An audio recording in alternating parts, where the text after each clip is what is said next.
Renew your oath. Renew your oath every day. Renew your niyyah every day. Not every day, but many times a day. Not many times a day, every step of your way, every act of your way, every time you say a word, every time you type something, every time you go for a da'wah event, anytime, renew your niyyah. That's how you get your strength for sabr when calamity hits you later on. If hard times pass you in this life and people turn away, do you think anyone's going to help you before Allah? If trials over يَوْمَ يَفِرُّ الْمَرْءُ مِنْ أَخِيهِ وَأُمِّهِ وَأَبِيهِ وَصَاحِبَتِهِ وَبَنِيهِ, if they don't help you in this life, you think they're going to help you in the life after? If trials overwhelm you, you're not going to find no one there but Allah. And truly Allah is sufficient. That's all you really need. The question is how to get Allah on your side. You're going to get hurdles and bumps in your da'wah. The trials and tribulation are like hurdles and bumps, one after the another, in your da'wah path. You're not going to find no one but Allah when you get on these hurdles.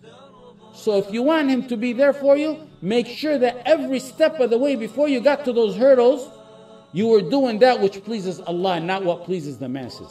And not what pleases your friends or what pleases people. Does this please Allah? Does this make Allah happy? Is this in accordance with the teaching of Islam? We all had situations where we had friends who betrayed us. If I was to let you talk, we'd be here all day. And everyone has a story of his own. I don't like to make my personal life a center stage or talk about it in lectures or even in social media. But sometimes there's essential lessons and that come out of these stories, and also sometimes there's awareness that comes out of them to other Muslims. So I can say today, from what I know, there's no one who follows my classes who was among my students before I went to prison. Not one that I know of. Unless they're hiding behind and listening, but someone who interacts and asks questions or that I know of that studies with me, not a single one. When I was taken to prison, it was approximately 2 nights before Ramadan.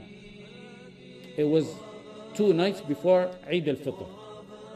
So the first night I woke up in prison. The first night I spent in prison, I woke up to Eid al-Fitr in prison.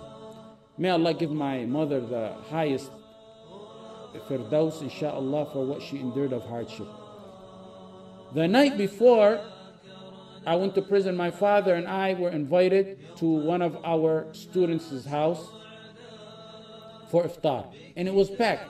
Ahmad Jibril is going to be there. Shaykh Musa is going to be there. Everyone was there. It was packed. We stayed late at the brother's house because it was a large gathering. It was a very large gathering.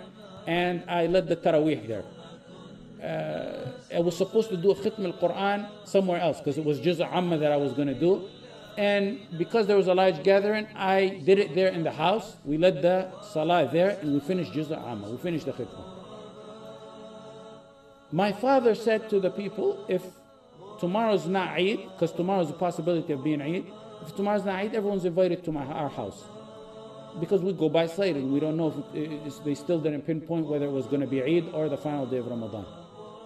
Everyone was invited to our house. May Allah reward my father, grant him a long life full of deeds, and may Allah grant my mother firdaus. We were expecting at least 150 to 250. And they come into our house. This was the trend. If you know any one of those days, they'll tell you. They would come in shifts and eat. May Allah raise my mother's rank to firdaus. After Taraweeh, there were those who were eager to sit to my right and left in my surrounding. I remember as though it was today. No, this is my final night in freedom.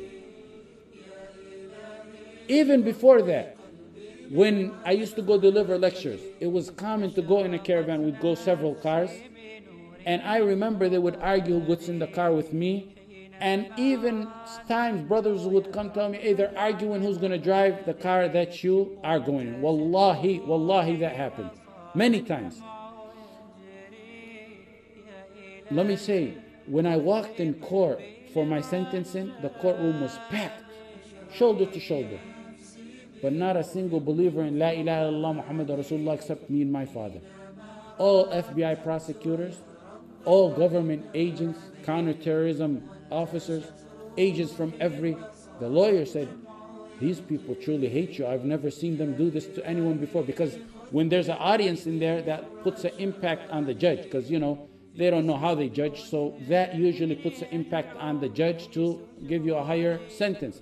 The lawyer said, I've never seen them attend a sentencing like this before ever. They really hate you. But where's the followers they claim you have? Where's all the followers they claim that you have? Our house back in the days, and I say wallahi, just out of lesson, nothing else, was open for students 24/7. The upper level of our house. In fact, I was looking at our old coffee machine back in the days. It was the old commercial ones, because those little ones didn't befit our house, because it was always guests. We had the big ones. I was looking at it the other day. Wallahi, it has AJ's Ilm Cafe on it. That's what they used to call our house. People in and out constantly, learning, teaching, da'wah. And may Allah raise my mother's ranks. She stood alone and this matter. Providing and giving, and looking out and cooking and bringing the food and the coffee and all that. After lectures or halaqat, I remember there were days where they would follow me back to the house to the point that I can, as if I'm seeing it today, brothers would be sitting by the doorway of the bathroom. Be packed to the point, people are sitting at the doorway of the bathroom. The judge handle in my case is about 5 foot. He's known to be very short.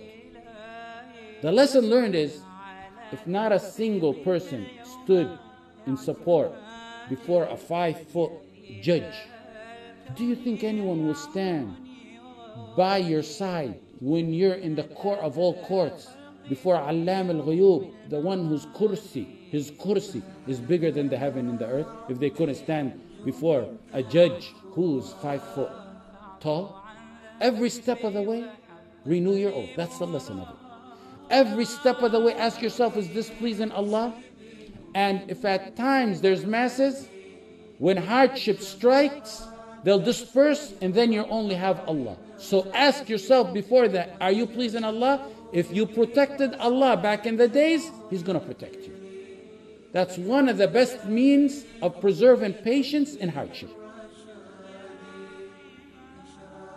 Ya Allah, I'm doing this for your sake.